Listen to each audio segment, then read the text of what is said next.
Today's video is brought to you by the Cold Plunge. Use discount code DAVE150 at checkout at thecoldplunge.com. Immediately save $150 off your purchase. That's DAVE150 at thecoldplunge.com. There's also a link below this video. Hi Laura, thanks for sending me your swim video for analysis. So to let you know, I'm looking at breathing, body balance, rotation, and kick because those four aspects directly impact one another. If you kick too much, you could be breathless. If you're lacking rotation in your breath, that could throw off your body balance.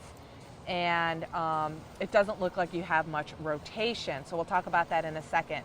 Then I'm looking at the three main phases of the stroke: recovery, what's going on with your hand out of the water, because that impacts hand entry, and ultimately hand entry impacts the underwater catch and the push all the way behind you. So number one, your head looks a little high. I can tell when you breathe, your head's a little high, it's a little bit tilted. And it doesn't look like you're really rotating on your hip necessarily to breathe. So you want to make sure when you're breathing, you rotate on your hip, you keep your head low, you keep that arm extended till you get your breath. And ideally, only half of your face should come out of the water to catch that breath. Sometimes swimmers will talk about breathing in the pocket, and that's a little bit part of that armpit.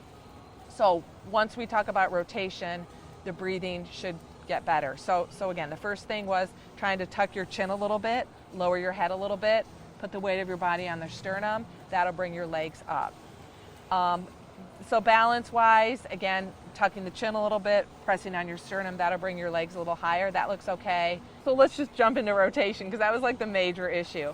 So one reason you don't have as much rotation as I want you to have is because your underwater pull, you're crossing the midline of your body when you pull, especially when you breathe. So if you're going to breathe left, your right arm is crossing over the midline. If you're going to breathe right, your left arm is crossing over the midline. The underwater pull, the catch, and the push is what drives rotation. So after you enter, you rotate, you catch, you push, that underwater pull is going to drive the rotation. Enter, rotate, catch, and push. So rotate at entry, but as my left arm enters, my right arm just pulled, and that's what drove the rotation.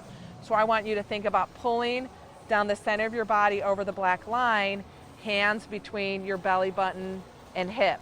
So pulling like this and not like this. That's going to fix a lot of things, is just thinking about your underwater pull. One way to do it is to wear a snorkel. Take breathing out of the equation, and it forces you to keep looking down so you can watch what your hands are doing underneath you. That'll be helpful if you have a snorkel.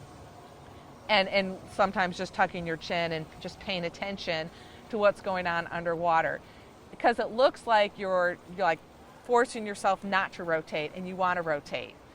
So breathing, body balance, rotation, kick, and then recovery. I usually talk about the recovery part of the stroke first, but the recovery part of the stroke is you want your elbow pointed to the sky or the ceiling the whole time.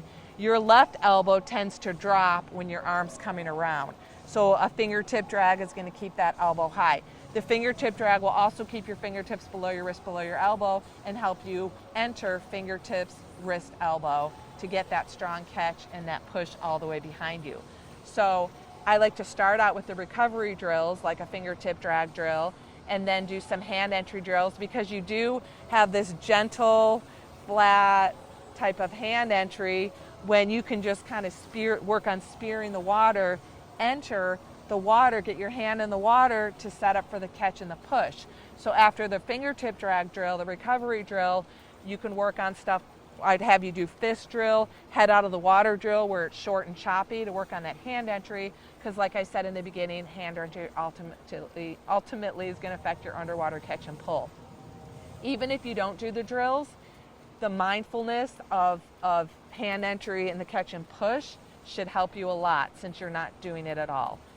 And then there are some underwater pull drills, like catch-up drill, underwater doggy paddle drill, that you could do later. I first want you to work on the recovery and the hand entry, and just be mindful of not crossing your body when you're underwater pulling down the center of your body all the way past your hip. So great video you sent me, great length of video you sent me.